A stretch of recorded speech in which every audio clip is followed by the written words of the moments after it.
En 1929, años de floreciente prosperidad terminaron en catástrofe. Fue la mayor caída en la historia de la bolsa de la que se tiene constancia. Es imposible subestimar el shock. La sensación era de sorpresa e incredulidad. Los inversores novatos habían perdido prestadas grandes cantidades de dinero para especular en el mercado. El mercado reventó bruscamente y mucha gente fue arrastrada con él. Fue muy doloroso. Después, miles de bancos quebraron. Millones de personas lo perdieron todo. La pobreza te rodeaba por todas partes. Fue muy doloroso. Al crack le siguió una depresión que se extendió por todo el mundo. Duró una década y fue el preludio de la guerra. Esta es la historia del desastre financiero que confiábamos que nunca volvería a ocurrir.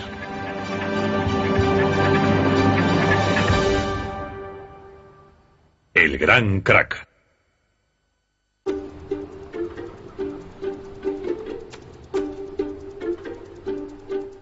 Miércoles 23 de octubre de 1929.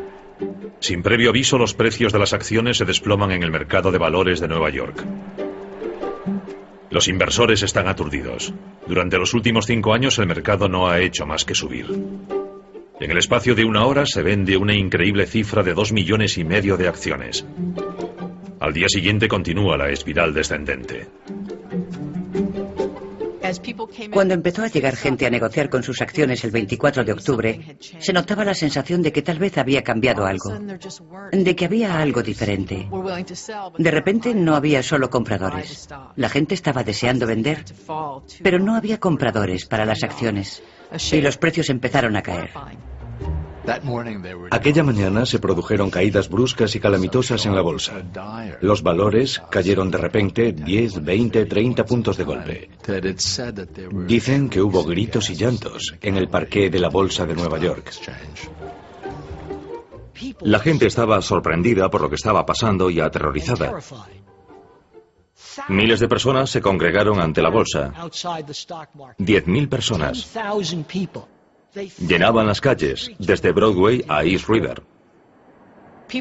Se congregó una gran multitud alrededor de la bolsa, en las cercanías de las estatuas y en las escaleras, esperando conseguir algún tipo de noticia de las personas que salían de allí.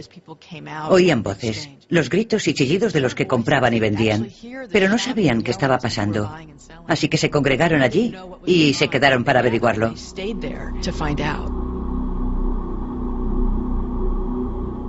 Muy pocas de las miles de personas que esperaban se dieron cuenta de la magnitud del desastre que estaba a punto de producirse.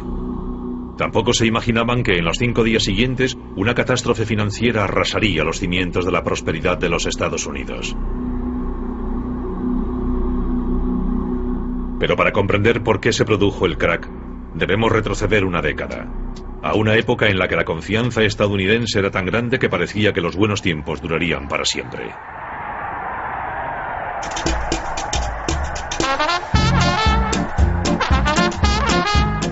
En 1919 los Estados Unidos habían emergido victoriosos de la Primera Guerra Mundial. En el aire se respiraba un ambiente de optimismo. Gran Bretaña y sus aliados europeos estaban exhaustos económicamente a causa de la guerra. Pero la economía estadounidense era boyante y el mundo bailaba al son de los Estados Unidos. Las incertidumbres habían terminado. No parecía haber muchas dudas sobre lo que iba a ocurrir. Los Estados Unidos se encontraban inmersos en el periodo más importante y gozoso de su historia y daría muchísimo que hablar.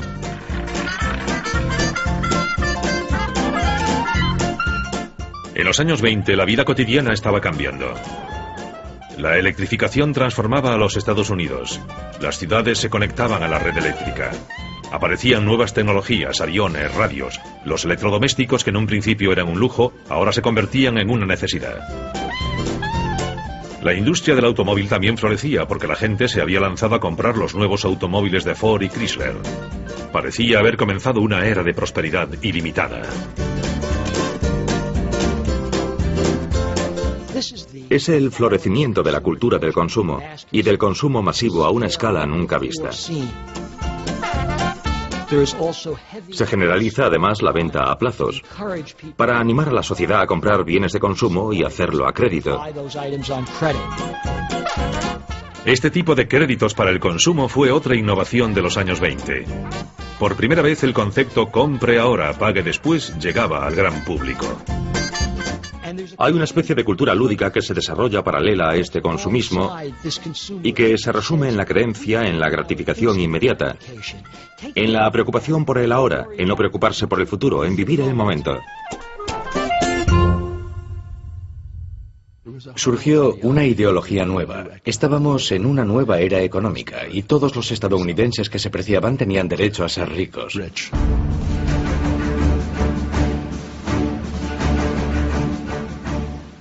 Con la facilidad para conseguir créditos y el incremento de la renta disponible, los estadounidenses buscaron nuevas formas de hacerse más ricos. Desde la Primera Guerra Mundial, el gobierno de los Estados Unidos había vendido bonos, los conocidos como bonos libertad, para pagar la guerra. Era una forma de conseguir dinero prestado de los ciudadanos que a cambio recibían el pago de intereses sobre el valor del bono. Famosos como Charlie Chaplin o Douglas Fairbanks habían sido reclutados para promocionarlos en grandes campañas. Los bonos libertad hicieron que mucha gente invirtiera en valores por primera vez.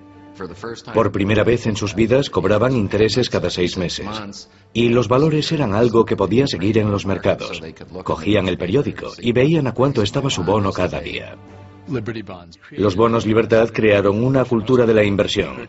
La mayoría de la gente nunca había comprado valores y estos bonos consiguieron que la gente normal se acostumbrara a hacerlo. Pero hubo un grupo de personas que pensó que podría aprovechar esta nueva cultura de la inversión. Los banqueros de Wall Street. Durante años, Wall Street, el centro de las finanzas estadounidenses, había estado formado por un pequeño grupo elitista de banqueros que hacían negocios entre sí en una sociedad cerrada al público. Pero un hombre vio la oportunidad que cambiaría el mundo de las finanzas. Charles Mitchell, presidente del National City Bank, descubrió un segmento lucrativo en el mercado. Mitchell vio que los inversores habían comprado una gran cantidad de bonos del gobierno durante la Primera Guerra Mundial. Y se dijo, ahora que tenemos un público inversor, lo único que tenemos que hacer es sacar al mercado otros productos, como bonos corporativos, acciones, y decirle a la gente que son inversiones respetables. Mitchell era un vendedor nato, con una gran ambición. Si la gente era receptiva a la idea de comprar bonos para reunir capital para el gobierno, seguro que podrían tentarla a comprar acciones y valores para reunir capital para las compañías privadas que participaban en la bolsa de Nueva York. Y ellos sacarían un buen beneficio durante el proceso. Poco a poco, personas que nunca habían soñado con invertir en bolsa empezaban a hacerlo. Y las acciones perdieron buena parte de su estigma. Históricamente, las acciones habían sido consideradas demasiado peligrosas para la gente corriente. Pero en los años 20 la sensación era que invertir en acciones, de hecho, no solo era seguro, sino también fiable y respetable.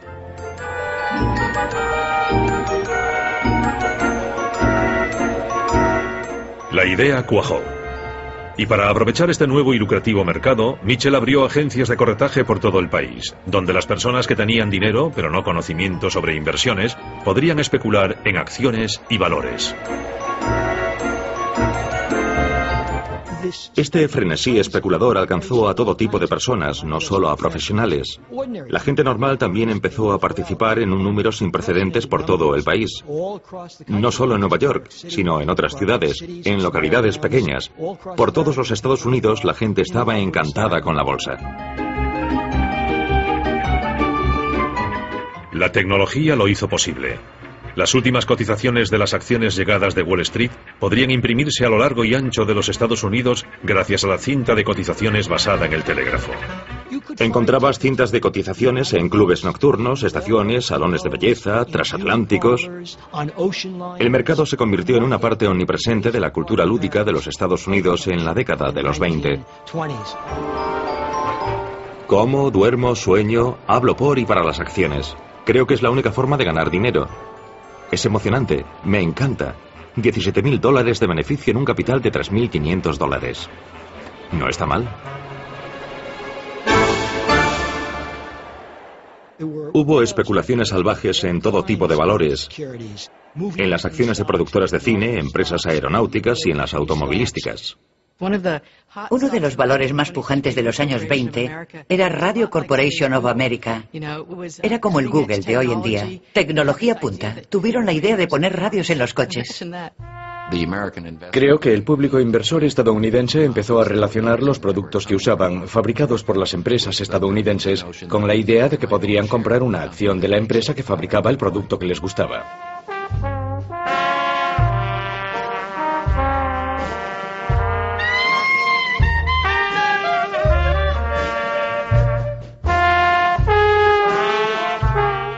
A mediados de los años 20, unos 3 millones de estadounidenses invertían en bolsa y Wall Street captaba la atención del público. Con historias de fortunas conseguidas de la noche a la mañana, la idea de un gran mercado alcista, donde parecía que las acciones solo subían, se había asentado.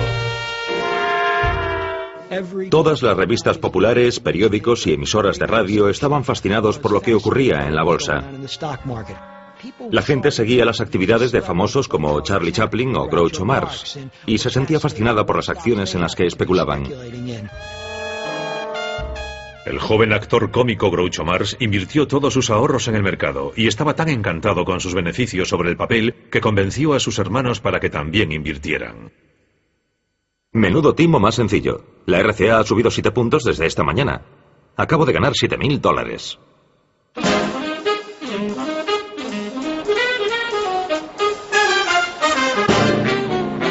Pero no solo los famosos se habían convertido en especuladores. Los grandes especuladores de Wall Street se estaban convirtiendo en famosos. Se les consideraba personas creativas, emprendedoras y que traían riqueza a los Estados Unidos. Joseph Kennedy, padre del futuro presidente Kennedy, formaba parte de esta nueva clase de astutas superestrellas de la economía. La gente estaba fascinada porque algunos de estos hombres, como Joseph Kennedy, eran personas normales. Habían salido de la nada y su rápido ascenso en los mercados era un ejemplo para la gente corriente de que algún día ellos también podrían ser así. Corrían rumores de que cualquier persona, desde un botones a un barbero, podía ganar dinero fácil en la bolsa. Un limpiabotas de Wall Street, Pat Bologna, fue uno de los que se dejó convencer por esas historias de fortunas ganadas de la noche a la mañana. Todo el mundo iba a hacer fortuna. Si vivías en Nueva York, la bolsa era lo máximo. Mi padre tenía unos 17 o 18 años. Cada día les limpiaba los zapatos a literalmente los grandes hombres de los Estados Unidos. A gente como Joseph Kennedy, ejecutivos como Mitchell. Conversaba con ellos y llegó a convertirse en un experto en cosas como la Reserva Federal y otros temas en los que no esperarías que un limpiabotas fuese un experto. Pero hablaba con las grandes mentes de Wall Street todos los días. Así que mi padre empezó a invertir en bolsa.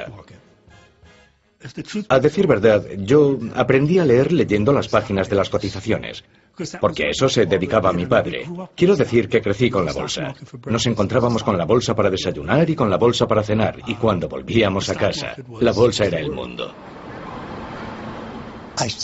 Yo empecé en 1928, porque como muchos jóvenes quería ir al lugar donde todo el mundo estaba ganando dinero. Mi primer trabajo fue como mensajero en el parqué de la bolsa. Solo tardé una semana o dos en darme cuenta de que la mayoría de las veces la gente es avariciosa.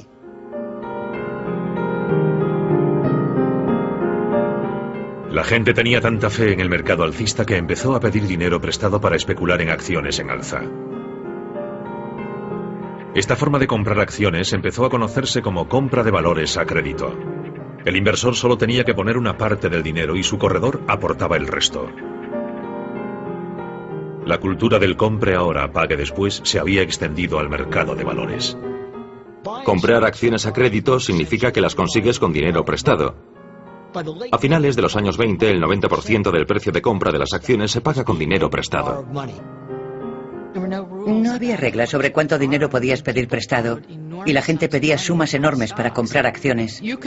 Podías comprarlas por valor de $100 con solo 25. Los corredores de bolsa te prestaban los otros 75. Y si la bolsa subía, y a finales de los años 20 parecía que todo subía, esos $25 podían convertirse en una inversión que producía 200 o 300. Así que el préstamo de dinero para comprar en bolsa se convirtió en una parte muy importante de la economía estadounidense. De hecho, a finales de los años 20, casi 40 centavos de cada dólar que se prestaba eran para acciones. Esta enorme entrada de dinero prestado en el mercado de valores creó más demanda de acciones, lo que subió los precios. En 1928 el mercado subió casi un 50% en solo 12 meses. Y como la bolsa seguía subiendo, cada vez más inversores pedían dinero prestado para conseguir un trozo del pastel. Uno de ellos fue el limpiabotas Pat Bologna. Mi padre no tenía demasiado dinero en la bolsa. Me dijo que en aquella época tenía unos $6.000 en efectivo. Pero recuerdo que 6.000 en efectivo se traducían en muchas acciones, porque en aquella época solo tenías que poner un 10% del crédito. O sea que con 6.000 podías tener 60.000 en acciones.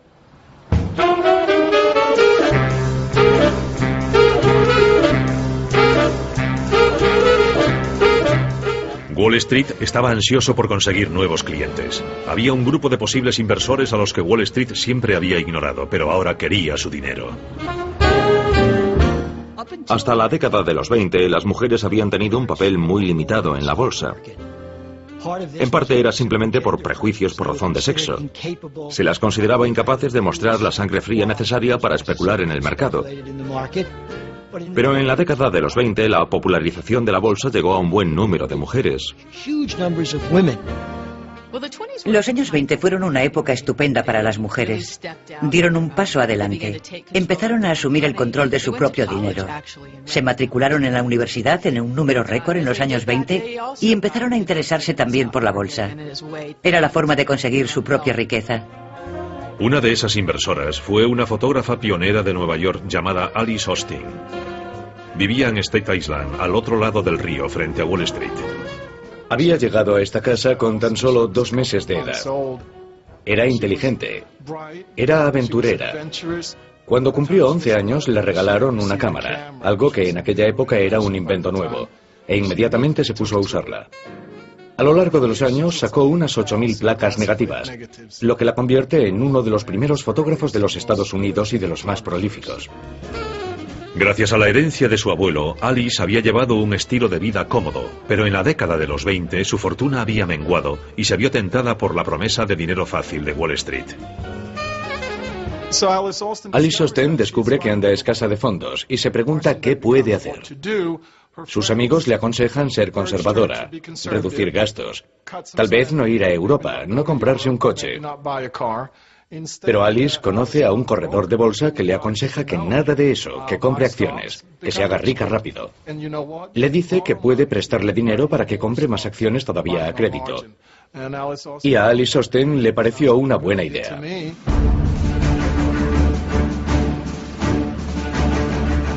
Durante la subida de los mercados en la década de los 20, el Partido Republicano estuvo en el poder, detrás de la creciente prosperidad de los Estados Unidos. Calvin Coolidge llegó a la presidencia en 1923. Él también era inversor y guardó silencio sobre la locura especulativa que se había apoderado de Wall Street. Calvin Coolidge ejemplifica el tipo de imprudencia y despreocupación que reinaba en los años 20. Fue famoso porque dijo que el negocio base de los Estados Unidos eran los negocios. Fue un período próspero. Los negocios generaban dinero, Wall Street ganaba dinero, los políticos se limitaban a decir, todo va bien, la economía crece, el mercado se encarga bastante bien de todo y la labor del gobierno consiste en no estorbar.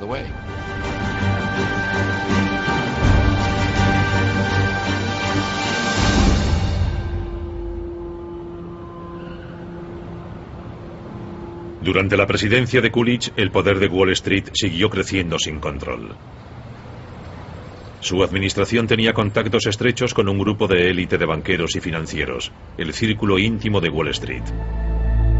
Su riqueza y contactos les otorgaban una inmensa influencia sobre la política económica del gobierno. Había sociedades pequeñas, privadas, elitistas. Eran como la realeza de Wall Street. Eran lugares muy discretos y misteriosos. Eran firmas pequeñas, con capital limitado, pero que ejercían un enorme poder.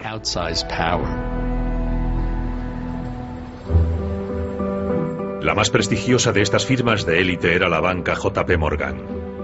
Estratégicamente situada justo frente a la bolsa, jugaría un papel clave en los acontecimientos futuros. Como socio más antiguo de JP Morgan, Thomas Lamont era el hombre más poderoso de Wall Street. Su influencia se extendía mucho más allá de Nueva York. Lamont y los demás socios de JP Morgan hablaban de forma regular con los sucesivos presidentes. Mi abuelo era un hombre muy ocupado y no tenía tiempo, como hacen otros abuelos, para llevar a su nieto a un partido de béisbol, a pescar o cosas así. El estilo de vida de mi abuelo era desde luego un estilo muy elegante, de eso no hay duda. Tenía un yate, el Reynard, de 20 metros de eslora. Era un yate muy bonito con el que a menudo descendía el río desde su casa en Palisade para ir a trabajar en barco por el río Hudson hasta Wall Street. Y desde ahí iba andando hasta el banco. Bajo la dirección de Lamont, JP Morgan se mantuvo al margen de los peores excesos del mercado de valores. Pero la estrecha relación entre los banqueros de élite y los políticos ayudó a que el gobierno redujera el control de Wall Street al mínimo. Los especuladores aficionados estaban paralizados de asombro ante la subida de sus inversiones, pero no eran conscientes de cómo funcionaba realmente Wall Street.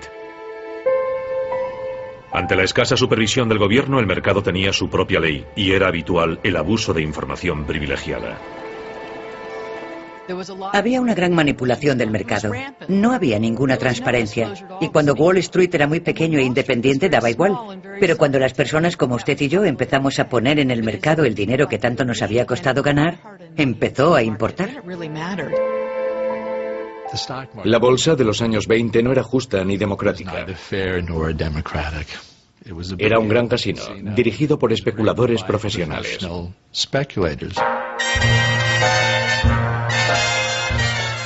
Los pequeños inversores apostaban los ahorros de toda una vida y no se daban cuenta de que las apuestas estaban en su contra. Hombres como Joseph Kennedy no hicieron fortuna simplemente escogiendo las mejores acciones. La realidad es que se aprovecharon de la ingenuidad y credulidad de los novatos. Un puñado de especuladores avispados se reunía y, de forma coordinada, empezaba a comprar lenta pero implacablemente unas acciones concretas. Lo que hacían era inflar el mercado de una acción concreta, comprarla y después bajarla en el mercado, de modo que ellos se llevaban los beneficios, mientras el inversor medio que había comprado esas acciones se quedaba con las pérdidas. Incluso algunas de las casas de inversión de la élite de Wall Street participaron en esta manipulación del mercado.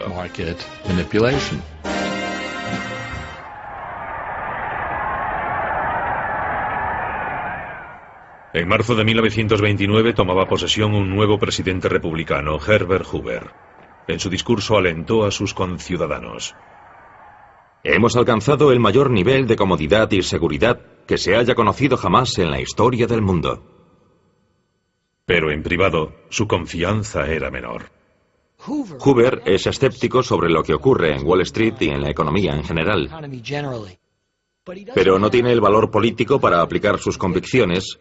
Y cuando se convierte en presidente, no hace nada para refrenar este salvaje fervor especulativo.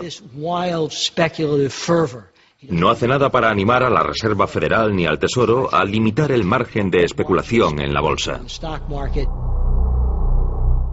En privado, Hoover hablaba de una orgía de especulación. Pero al igual que su predecesor, Coolidge, no estaba dispuesto a regular el mercado. Sin embargo, Hoover no era el único que temía que la burbuja de la bolsa estuviese a punto de explotar. Después de su discurso de toma de posesión, un eminente y respetado banquero, Paul Warburg, rompía filas con la aristocracia de Wall Street y lanzaba un tímido aviso.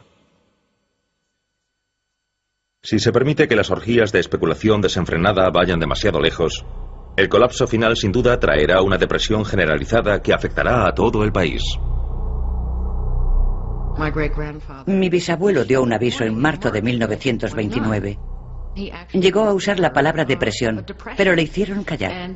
Lo ignoraron. Lo consideraron un aguafiestas. Le decían, no, todo va bien. Todo el mundo estaba ganando dinero y pasándoselo muy bien en la fiesta. Y cuando la situación del mercado es alcista y una persona dice que podría estar sobrevalorado, que hay que tener cuidado, nadie la escucha.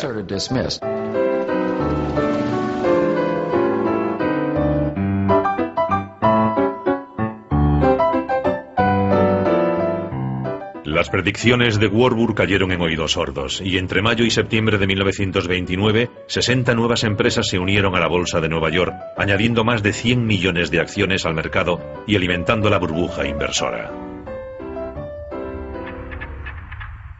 Cuando ocurre siempre dicen lo mismo. Esta vez es diferente. Es un mundo financiero diferente. Es un mundo nuevo. De hecho, Groucho Marx se reunió con su corredor en un momento dado y le dijo: no entiendo cómo los precios siguen subiendo. Y su broker le contestó: bueno, debe comprender que ahora estamos en una economía mundial. Y esto fue en 1928. ¿Hemos oído eso alguna vez desde entonces?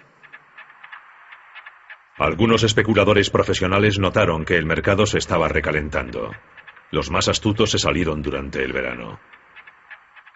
Un día, al parecer, Joe Kennedy, según sus propios recuerdos, dijo: si el limpiabotas sabe tanto como yo sobre el mercado de valores, tal vez es hora de que yo lo deje. En septiembre, el mercado se había vuelto más volátil todavía. En privado, el malestar del presidente Hoover aumentaba. Herbert Hoover siguió haciendo averiguaciones entre sus amigos de Wall Street. Les preguntó si debería preocuparse y recibió un informe de Thomas Lamont, que era el socio más antiguo de JP Morgan & Company. Mi abuelo le dijo en una carta que el mercado se corregiría solo y que no le parecía que hubiera necesidad de que el gobierno interviniese de ninguna manera en el mercado. Lamont tranquilizó a Hoover. Le dijo que no había motivo para preocuparse, y el informe acababa con la frase: el futuro se presenta brillante.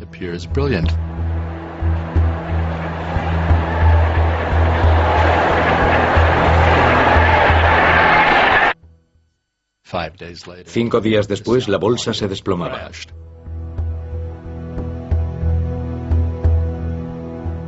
Nadie sabe qué provocó la repentina pérdida de confianza que se produjo al final del miércoles 23 de octubre. Pero de repente, una brusca caída en las acciones del sector del automóvil provocó un frenético negocio de última hora. Se vendieron millones de acciones de repente. Al día siguiente, comenzaba el gran crack de 1929.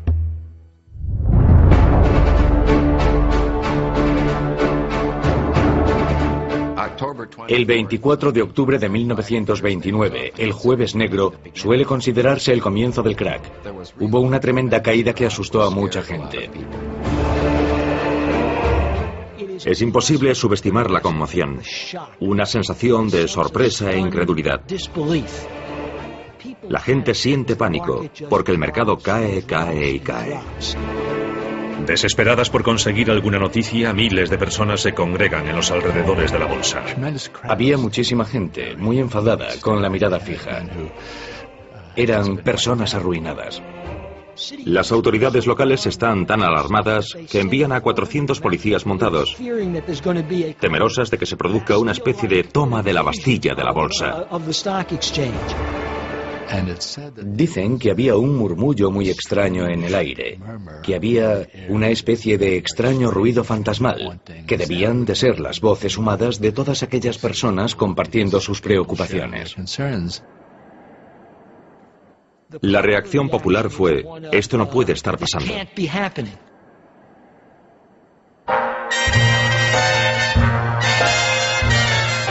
Un visitante de Gran Bretaña estuvo también allí aquel día. Winston Churchill había invertido gran parte de su dinero en la bolsa estadounidense y había decidido hacer una visita. Me encontré caminando por Wall Street en el peor momento de pánico. Y un prefecto extraño que me reconoció me invitó a entrar en el parqué de la bolsa. Esperaba encontrarme con un pandemonio, pero el espectáculo que vieron mis ojos fue de sorprendente calma y orden. Los 1.200 miembros del mercado de valores iban caminando de un lado para otro, como en una película a cámara lenta de un hormiguero. Se ofrecían unos a otros enormes libretas de valores a un tercio de sus antiguos precios. Churchill perdería una fortuna en el crack de aquel día. Fuera, la multitud seguía esperando noticias. Los rumores no hacían más que aumentar el pánico. En cuanto se produce el crack, el verdadero problema es la confianza. Cuando se pierde toda la confianza en la economía, valores buenos y malos van de la mano. Y la élite inversora tiene grandes problemas para intentar restaurar esa confianza, para convencer a la gente de que la economía y la bolsa son seguras. Los banqueros sabían que tenían que hacer algo para evitar un colapso financiero total. Un periodista del Times siguió el desarrollo de los acontecimientos. La muchedumbre era cada vez más numerosa y ruidosa, y de repente se formó un remolino. Un hombre en mangas de camisa se abrió camino por la calle en dirección a las oficinas de Morgan. Era Charles Mitchell, presidente del banco National City. Entró en las oficinas de Morgan y poco después supimos a qué había ido. Charles Mitchell había sido convocado a una reunión en las oficinas de JP Morgan. A la mesa se sentaban otros 4 banqueros importantes, entre ellos Richard Whitney, vicepresidente de la Bolsa de Nueva York. Eran algunos de los hombres de negocios más ricos de los Estados Unidos. Representaban unos 6.000 millones de dólares en valores. Presidía la reunión Thomas Lamont. Creo que fue un gran shock para mi abuelo. Él no había previsto que pudiera producirse un crack tan tremendo como aquel. Mi abuelo convocó a una reunión en su oficina en el 23 de Wall Street a algunos de los banqueros más importantes de la ciudad para intentar encontrar la forma de frenar la caída de la bolsa, que se desmoronaba. Elaboraron un plan para inyectar 250 millones de dólares, 180 millones de euros. Esos fondos se usarían para respaldar una lista de valores clave. A la hora de la comida, Richard Whitney cruzó la calle y volvió al parqué de la bolsa. Con una enorme inyección del dinero de los banqueros, Whitney confiaba en volver a poner en marcha el mercado. Whitney se acercó al mostrador donde se vendían acciones de US Steel y compró 25.000 acciones de la acerería a un precio muy superior al que estaban vendiendo entonces. Después hizo recorridos similares por otras empresas fiables y cerró compras parecidas. La idea era que así se restablecería la confianza de todo el mundo en el mercado. Otros grandes titanes financieros del momento, como John Rockefeller, hicieron compras similares, con la esperanza de que este acto simbólico hiciera cambiar la marea. Y funcionó. Tal era el poder mágico del nombre Whitney y del nombre Morgan que la bolsa de repente invirtió su tendencia y empezó a subir. Para entonces ya se había filtrado la noticia de la reunión y los periodistas intentaban desesperadamente conseguir información. Mi abuelo se reunió con un grupo de periodistas que se habían congregado en Wall Street, junto a la oficina de su banco. Su estilo era permanecer siempre tranquilo y nunca decir nada que pudiera causar, que pudiera erosionar la confianza de la gente en la bolsa. El señor Lamont, con su cabello plateado, nos recibió con una actitud muy tranquilizadora. Era como el hombre que sube al escenario cuando el teatro está en llamas y conmina a todo el mundo a mantener la calma y repite que no hay por qué alarmarse. Se ha producido una pequeña vorágine de ventas en la bolsa y hemos tenido una reunión para analizar la situación. Hemos descubierto que no hay ninguna casa de corretaje en dificultades y que los créditos se mantendrán satisfactoriamente. Mi abuelo y muchos otros creyeron que lo peor había pasado, pero se equivocaban completamente.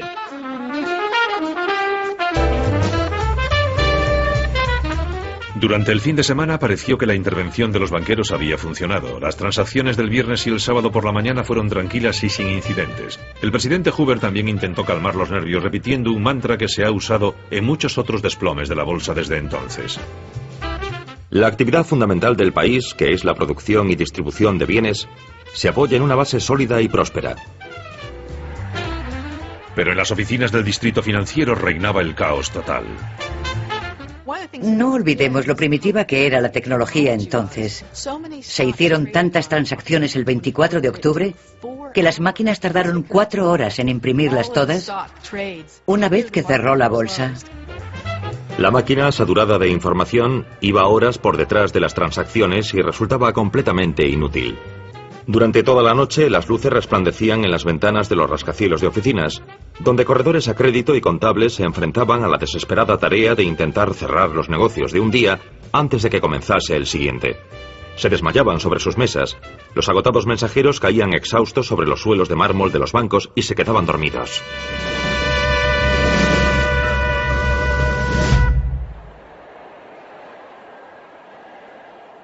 El lunes las máquinas se habían quedado sin cinta para imprimir las cotizaciones y los inversores, desesperados por conocer los últimos precios de las acciones, colapsaban las líneas telefónicas entre Nueva York y otras ciudades. Muchos especuladores empezaban a descubrir las desventajas del crédito fácil y la compra de valores a crédito.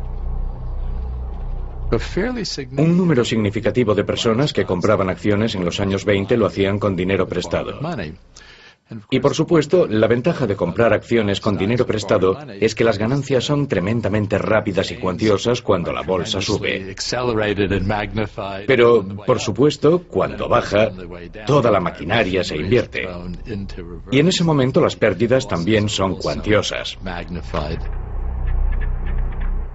Quienes habían pedido dinero prestado para comprar acciones ahora tenían que cubrirlo. Y esto es algo que no había ocurrido nunca, porque el mercado siempre había subido. Habían invertido $25 por cada 100 de acciones, pero ahora las acciones han bajado. Y lo que ocurre es que a los corredores que han hecho esos préstamos les preocupa no recuperar su dinero. Le reclaman a la gente que aporte más efectivo o se venderán sus acciones. Su cuenta necesita $600. Si no recibimos esa cantidad antes de la 1 de la tarde del martes, venderemos todos los valores de su cuenta. Consideren este documento una notificación. Y eso era algo muy difícil de conseguir. Alguna gente no tenía dinero en efectivo para aportarlo, pero los corredores no podían esperar. Y el lunes el mercado empezó a caer, y de forma más pronunciada todavía que el jueves. Este sería uno de los peores días en la historia de la bolsa de los Estados Unidos.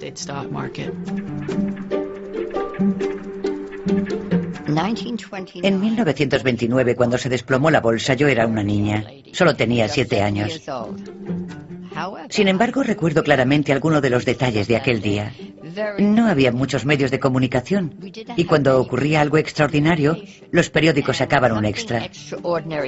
Le llamábamos extra y costaba 2 centavos. Aquellos niños con sus gorras de visera iban corriendo por las calles gritando: ¡Extra! ¡Extra! ¡Léanlo todo sobre la noticia! E invariablemente alguien salía de casa, bajaba a la calle, compraba el diario por 2 centavos y nos enterábamos de lo que ocurría. Y así fue como nos enteramos del crack. Aquellos días Vera estaba con una amiga de la familia y llegó la noticia de que la tía de su amiga lo había perdido todo. Aquella señora menuda lloraba en silencio. No hacía más que retorcerse y retorcerse las manos e iba de habitación en habitación. Eso es todo lo que recuerdo de aquel día.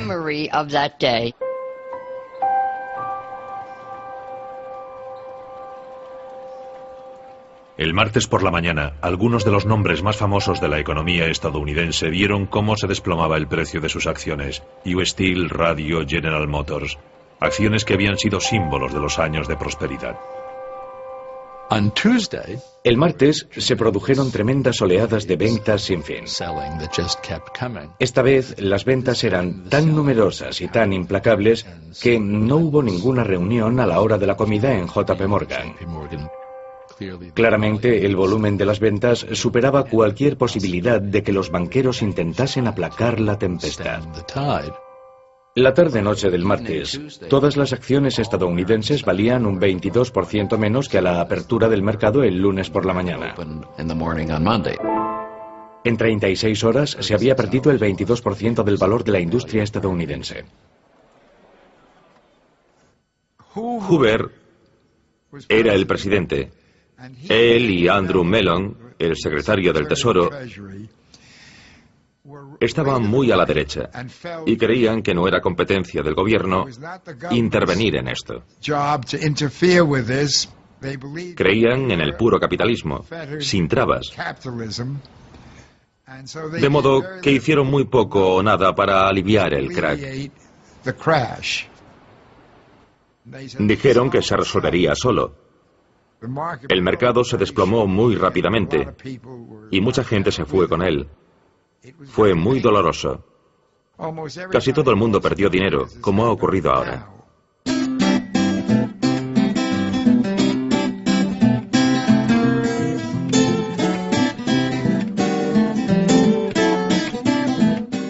Se calcula que a la conclusión de estos 5 días de negocio, 25.000 millones de dólares de riqueza personal simplemente habían desaparecido.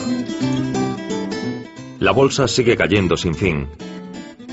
Hay órdenes de venderlo todo. Calculo que me quedarán unos 500 si tengo suerte.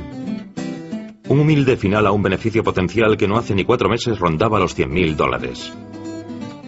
Al menos me digo a mí mismo, lo he perdido todo en el mayor pánico de la historia. Yo tuve mucha suerte. Nunca me quedé sin trabajo. Me bajaron el sueldo. Afortunadamente, mis jefes eran gente muy rica. Cuando me lo dijeron, me preguntaron, ¿por qué sonríes? Y les contesté, creía que me iban a despedir. Quienes se lo podían permitir afrontaron sus pérdidas con humor negro. I am one of the lambs that Wall Street has shorn. When I was a little girl, a patron of art left me $1 million for my musical education. But I thought I couldn't live on the income from $1 million. So I asked all my rich friends for tips on the market. They gave them to me, and I lost my millions. Now the only thing I have left is this chinchilla coat of mine. From now on, my hands are off the ticker and on the piano keys. But if you're lucky enough to have $1 million, hold everything and don't play the market. Otro artista que había apostado y perdido fue Groucho Marx. Su especulación imprudente le costó todo lo que había ganado. El destino de la fotógrafa Alice Austin fue el típico de quienes se habían acercado al mercado sin darse cuenta de los riesgos. Básicamente lo perdió todo. Entre el 29 y el 30 su cuenta se queda a cero. Y eso es todo un shock para Alice Austin. Imagino que no se lo cree. Como mucha gente no se lo cree. Piensa que solo tiene que esperar un poco y que el mercado se recuperará. Y sigue viviendo como si fuera rica. Alice hipotecó su casa. No para pagar sus deudas, sino porque quería hacer otro viaje elegante por Europa. Mi padre lo perdió todo. Lo perdió todo, pero tenía 22 años, así que se lo tomó con filosofía. Cuando tienes 22 años no es tan dramático. La gente que lo rodeaba era gente mucho más establecida, de 50 a 60 años.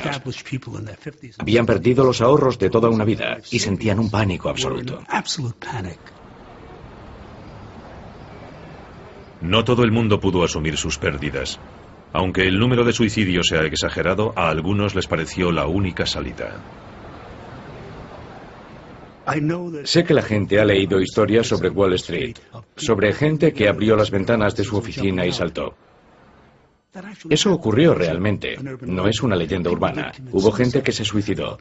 Personas que habían trabajado 30 y 40 años en Wall Street y habían amasado fortunas, en apenas unos días lo perdieron todo. Lo siento, no he podido devolver los 2 libros hasta ahora. Pero la situación en el distrito financiero nos ha tenido muy ocupados. Ayer una mujer saltó desde el tejado de nuestro edificio, 44 pisos.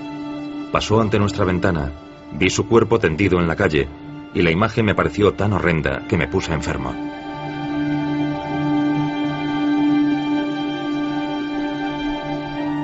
Los efectos del catastrófico crack de Wall Street se sintieron por todos los Estados Unidos. Incluso aquellos que nunca habían tenido acciones y que nunca se habían beneficiado de la prosperidad de la bolsa, también se convirtieron en víctimas. El crack había socavado la confianza de los estadounidenses en su frágil sistema bancario formado por miles de pequeños bancos locales que carecían del tamaño y la reputación para convencer a sus clientes de que su dinero estaba a salvo. A medida que se hundía la confianza en la economía, comenzaba el efecto dominó. En 1931, más de 2.000 bancos habían quebrado. Tras el crack, los bancos cerraron. Y eso nos afectó un poco más seriamente. Me refiero a la gente de mi nivel. Muchos teníamos dinero en el banco, un poco de dinero, un par de cientos de dólares, 1.000 tal vez. Entonces no había infraestructura, no había un fondo federal para garantizar los depósitos de la gente, no había forma de respaldar a los bancos. Si los bancos se habían equivocado, tú como cliente lo pagabas. Querías usar tu dinero y ya no estaba allí. La gente se enteraba de que determinado banco no era solvente y empezaba a preocuparse por su propio banco. Retiraba fondos y la situación se convertía en un terrible círculo vicioso.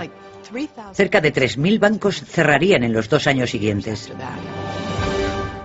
Y entonces todo el sistema financiero parecía no solo inestable, sino también inútil.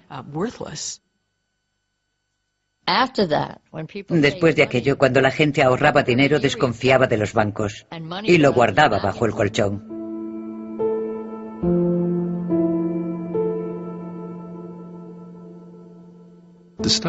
La caída de la bolsa en 1929 no generó la Gran Depresión, pero sí que inició una cadena de acontecimientos que culminarían en la Gran Depresión. Bueno, esto le sonará familiar, pero los bancos estaban prestando dinero a la bolsa. Las empresas estaban prestando dinero, los corredores estaban prestando dinero, y cuando los precios cayeron, todo ese dinero desapareció. Casi inmediatamente, las empresas empezaron a pasar apuros, a tener escasez de capital, a notar el dinero perdido, y empezaron a prescindir de gente, a despedirla. Se produjeron bancarrotas en masa, hubo una crisis de liquidez exactamente igual a la que tenemos hoy. Es decir, que todo tipo de negocios eran incapaces de conseguir préstamos para mantenerse a flote.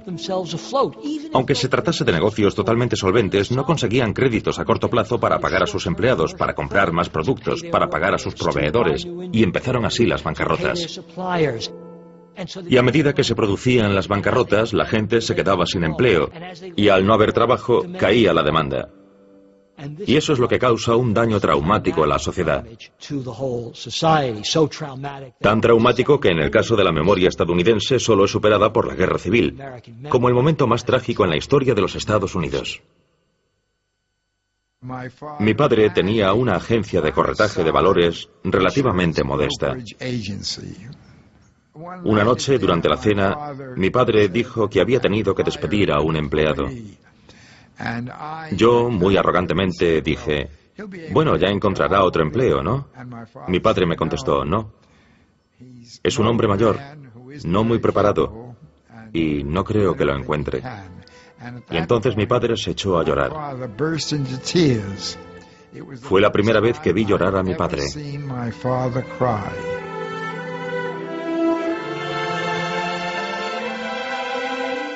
Se produjo un gran cambio en nuestras vidas y en la de las personas que nos rodeaban después del crack. Muchos de los padres de mis amigas perdieron su trabajo y no pudieron pagar el alquiler. Los desahuciaron. La pobreza nos rodeaba. La gente no tenía ropa. Iban con harapos. Literalmente harapos. Se envolvían los pies en periódicos y cartones. Eran sus zapatos improvisados para caminar por la calle. Y si te acercabas a Central Park, veías aquella zona enorme, un estanque que había sido vaciado y que estaba lleno de casas hechas con cajas de cartón en las que la gente pasaba la noche. Le llamaban Hooverville porque así se llamaba nuestro presidente de entonces. Y, por supuesto, de todo el crack de la bolsa y de toda la pobreza se le culpaba a él. Era algo lastimoso.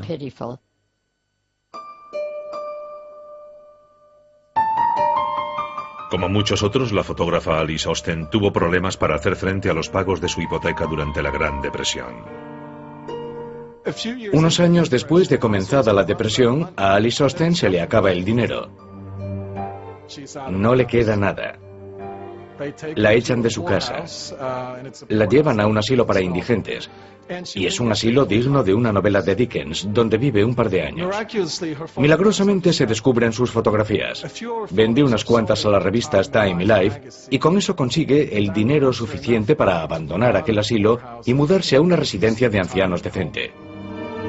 En cierto sentido, sus fotografías acuden en su rescate, la sacan de la pobreza y le conceden 1 año o 2 de vida decente. Paul Warburg, que con tanta precisión había predicho el crack y la depresión, salvó al banco que dirigía del desastre, saliéndose de la bolsa a tiempo. Pero eso no le sirvió de gran consuelo. Mi bisabuelo probablemente nunca recuperó el equilibrio personal después del crack. Que le llamaran la Cassandra de Wall Street, creo que fue muy doloroso para él. Todos recordamos que Cassandra no solo veía el futuro, también estaba condenada a que la gente la ignorara. Y creo que esto le causó su propia depresión. No creo que dijera nunca, os lo advertí. Creo que sintió que era muy trágico, que toda esta depresión mundial podría haberse evitado o esquivado al menos, que no tenía por qué haber sido tan fuerte. Y creo que eso probablemente provocó su prematura muerte. Murió en el último año de la presidencia de Hoover, cuando todavía no se veía el final.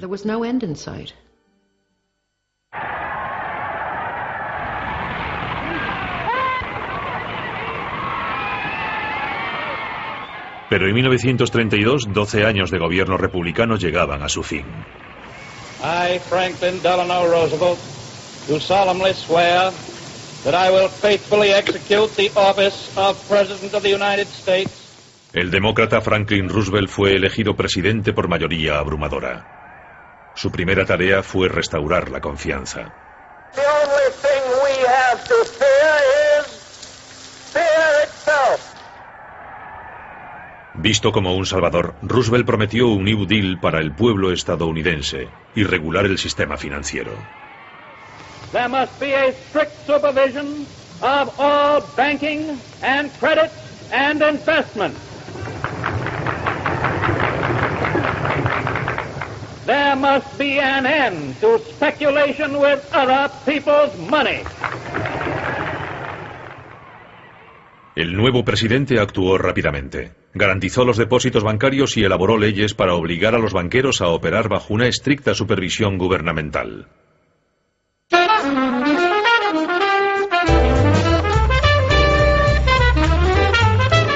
El Comité de Asuntos Económicos del Senado inició una investigación del crack.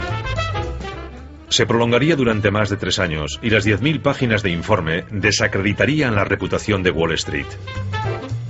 El ambicioso abogado del comité, Ferdinand Pecora, retó a la élite bancaria a explicar su conducta. Llama a los banqueros a testificar y ¿qué descubre? Descubre que Charlie Mitchell del National City Corporation le había vendido acciones a su mujer para evadir impuestos. Richard Whitney, que tan valientemente había comprado acciones el Jueves Negro, había perdido su dinero y tomado prestado el de su hermano, y cuando eso no le llegó empezó a robarles a sus clientes. Acabó en la cárcel cumpliendo condena. El banco más prestigioso de los Estados Unidos, JP Morgan, tampoco quedó libre de culpa.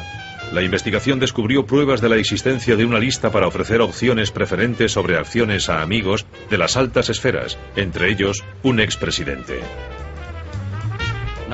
No estaban solo los socios de Morgan y los familiares de Morgan. Había también ejecutivos de empresas importantes e incluso algunos políticos. Calvin Coolidge figuraba en la lista de accionistas preferentes, por ejemplo. Y esa era una práctica que mucha gente pensaba que estaba mal. Ferdinand Pecora pronunció una gran frase. Dijo, fue el sorprendente descubrimiento de los bajos fondos en las altas esferas. Hoy podríamos decir lo mismo. En respuesta al escándalo público ante las malas artes de los banqueros, el presidente Roosevelt creó la Comisión del Mercado de Valores. Su tarea sería limpiar Wall Street. Para presidirla eligió a un hombre que sabía más sobre prácticas no éticas que la mayoría. El presidente Roosevelt, cuando presentó la Comisión del Mercado de Valores para regular Wall Street, nombró a su viejo amigo y colaborador Joe Kennedy para dirigirla. Era como poner al zorro a vigilar a las gallinas.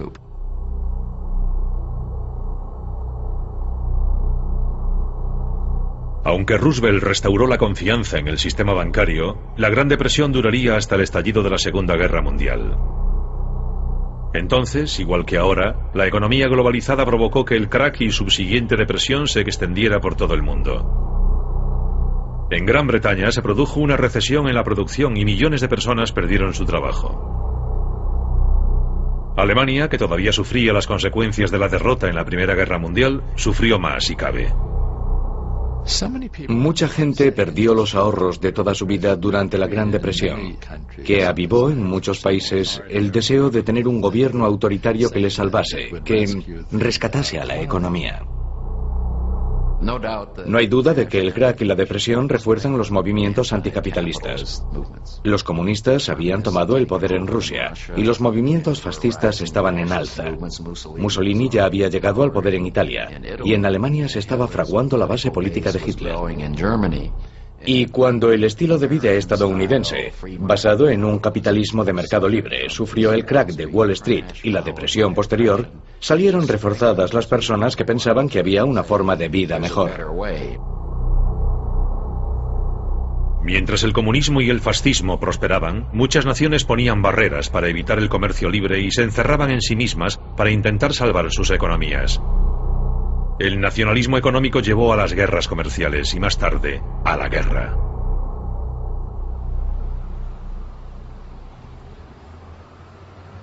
«80 años después, quienes recuerdan la burbuja de los años 20 y el crack posterior, creen que ya han visto todo esto antes». No creo que hayamos aprendido nada. Me he dado cuenta de que la gente tiene muy mala memoria. Siguen practicando compras a plazo, financiadas con deuda, sin pararse a evaluar los riesgos. Tenemos muchos créditos baratos como en los años 20. Con los créditos baratos la gente ha especulado con la vivienda y ahora la burbuja inmobiliaria ha reventado. Tenemos a un consumidor estadounidense habituado a la compra a plazos, endeudado hasta las cejas y que no puede hacer frente a esa deuda. La crisis de las hipotecas subprime o basura es un síntoma de ello. En los 80 y 90 había renacido la fe en el mercado libre. Y con la vuelta del optimismo, muchas de las reglamentaciones financieras introducidas por Roosevelt se consideraron anticuadas y se fueron suprimiendo poco a poco. Una vez más, un mercado poco regulado permitió que la especulación creciese sin control. Estamos cosechando las tempestades de esa desregulación. Estamos exactamente en la misma posición que estaban en 1929 cuando el gobierno miró para otro lado ante lo que ocurría en el mundo financiero. Lo que espero y creo es que el gobierno ha aprendido la lección e intenta dar pasos mucho más activos y mucho más agresivos que los que se dieron en la década de los 30 para intentar frenar el sufrimiento y el declive. La esperanza es que esos pasos funcionen. Pero las lecciones del crack de 1929 indican que la historia se repite, que la locura y la avaricia humana son fuerzas que pesan mucho más en los asuntos económicos que la razón y la moderación.